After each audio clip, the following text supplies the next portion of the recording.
Nasa 100 estudyante ng Balansay Elementary School ang nakilahok sa isinagawang Disaster Preparedness Training at Orientation ng MDRRMO hapon araw ng Martes. Kabilang sa training na ibinigay ang Disaster Preparedness at ang Hands-Only CPR. Layunin ng CPR na mapanatili ang daloy ng dugo at supply ng oxygen sa utak at iba pang mahalagang bahagi ng katawan ng isang tao na nawala ng malay. Ang nasabing training ay bilang bahagi ng National Disaster Resilience Month na isinasagawa tuwing buwan ng July. Regular na rin itong sinasagawa ng MDRRMO sa iba't ibang sektor ayon na rin sa direktiba ni Mayor Attorney E.K. Almero upang mapalawak ang kaalaman ng lahat sa aspeto ng disaster preparedness. Ayon sa MDRRMO, pangalawa na ang Balansay Elementary School na sumailalim sa ganitong training. Una na ang Tambunakan Elementary School noong nagdaang linggo. Bago ang CPR training ay nagbigay muna ng orientation sa mga bata at guro tungkol sa iba't ibang kalamidad na naranasan at nararanasan ng bansa. Ganon din ang mga dapat gawin sa oras na nagaganap at makalipas ang kalamidad.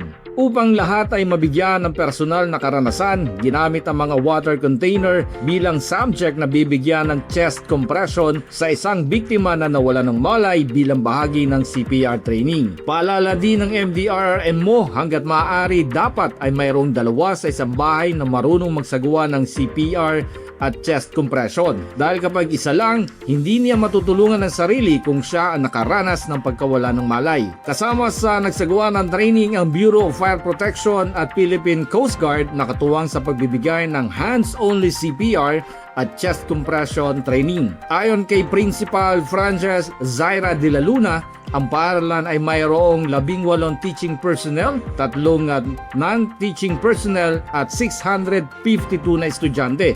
Gayunpaman, mga piling grade 5 at grade 6 students ang piniling partisipante ng pagsasanay. Aniya, mahalaga ang isinagawang training para malaman ang dapat gawin ng mga bata sa mga hindi inaasahang pagkakataon, kasabay ng kanyang pasasalamat sa pamahalang bayan at sa lahat ng katuwang sa programa.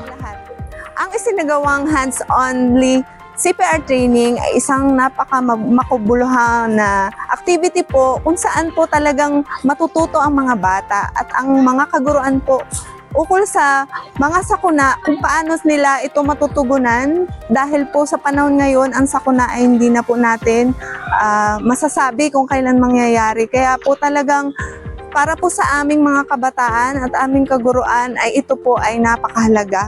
Dahil dito, nagpapasalamat po kami sa aming butihing Mayor, Mayor Glicerio E.K. Almero III. Gayon din po sa mga ahensya na nagsagawa ng aktibidad na ito.